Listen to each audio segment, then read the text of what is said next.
Hi everyone. The second website that I've chosen to talk about is Khan Academy, and it's khanacademy.org.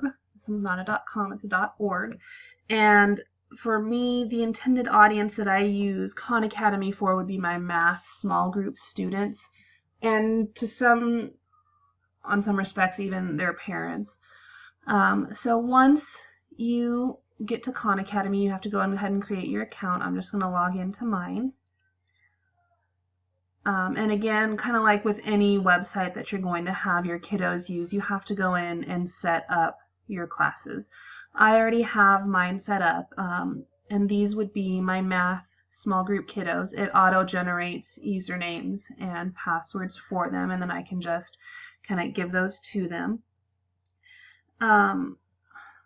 You can set them up at the grade level you want them to work on. I set these particular kiddos up on 4th grade. If I wanted to, I could have another group of kids that were working on 3rd grade material, or another group of kids that were working on 7th grade material, and then I would just assign them to the class that I wanted them to work on. That helps give them some more personalized instruction. I can force them into working on things that I know that they need help on, and all that goes along with ISTE T2C customized and personalized learning activities to address students' diverse learning styles, working strategies, and abilities using digital tools and resources. I'm going to show you one of the reasons that I really like Khan Academy. Let's do all-time range. So if I go to student progress, and I look at my kiddos, if you see there's skills that they've mastered, time they've spent on it, and then the one that I really am kind of interested in right now is this red box where it says number of struggling skills in this date range. So if I go, let me go to this kiddo. If I go, anything that's blue or dark blue are things that she's mastered. Things that she's been working on but isn't quite mastered are white. If she's practiced it and is kind of heading the right direction, they're blue. And if the kiddo is really struggling with it, they're red. So now I know that when I work with this particular kiddo, I might want to pull her back to work on subtracting within 100, because she's not doing well on it.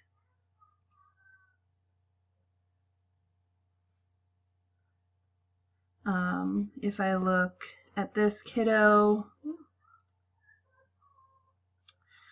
she's struggling with equivalent fractions and fraction models. Also struggling with intro to place value and some whole number place value challenges. So it gives me some information as to what I need to work on these kids with. So if I have a group of kids that are all struggling with equivalent fractions, I can pull them back and we can work on that. It gives me something to focus on with them. Another thing that is newer is Khan Academy kind of works in conjunction with the NWEA MAP test. If your district gives the MAP tests out, it can really be kind of useful. I haven't played with this much yet because it is a newer thing. I just got an email about it maybe a month ago and I just haven't had time to mess with it a whole lot. But if you go to khanacademy.org/maptest, maybe if it will load anyway, you can input your students' map test scores on the different areas of the test, and then it will give recommendations about what those kiddos should be working on. If your class is already set up, like I have a few kids set up with that. Let me find one who is, like this girl I know has been doing some of the tasks that Khan Academy is saying that the MAP test says that she's lacking. And I'll log in as a student to kind of show you what that looks like too. Let me go back. So I'm going to log out of my teacher account. Generally when I make these accounts, I tend to always make a student account so I can play around on them.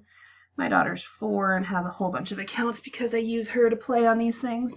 So when you log in as a student, it comes up with what your teacher has assigned you to work on. So if I click on that, it starts with a mastery challenge, which those are generally skills that you've already worked on, and then it has a list of things kind of coming up that you're going to work on. I'm just going to click on this first one just to kind of go over a few things. When you do Khan Academy, if you know the answer, you can just go ahead. Sometimes they're multiple choice, sometimes it's you type in the answer. I do want to point out it does have a scratch pad that you can use to write with. That's especially handy if you have like Chromebooks or something where you have a touch screen interface. I know my kids all have Chromebooks, so they can use, if they have like a stylus or even their finger, they can do some of that work on there. If you know the answer, you can just type it in, click check answer. If you get it right, it turns green. If you get it wrong, it grays it out, and it won't let you move on to the next question until you get a right answer. So what to do when your kiddos they don't know the answer, they have the option, let me hide the scratch pad, they have the option to have a hint, and this particular question they still have hints left, okay, and it gives them some hints.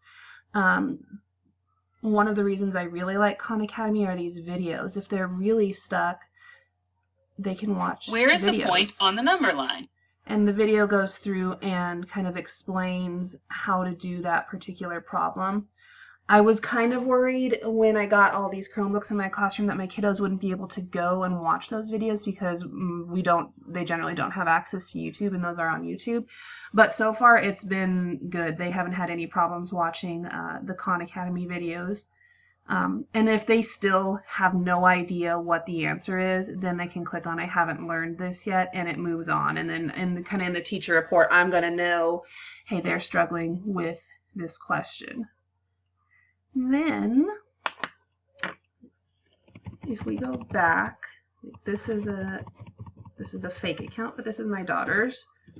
And if I go to khanacademy.org/maptest, when she is logged in, it comes up with her information. So I said that she scored between 179 and 191 on the map test. In geometry, I have set up scores where she scored, and then when you click on those, you can go in and practice skills. Okay, put it down. You can practice skills that the map test is saying these kiddos are missing related to that topic to try to help increase their map test scores. So this helps me know what they need to work on. It also gives me, sometimes I have parents that come in and say, what can I do to help Johnny do better in math? Well, I can log into Khan Academy because I've inputted their data from the map test, and I can say, well, you can do Khan Academy at home, have them do these kinds of things. If you want to work with them one-on-one, maybe with this kiddo you need to work on adding using groups of 10 and 100.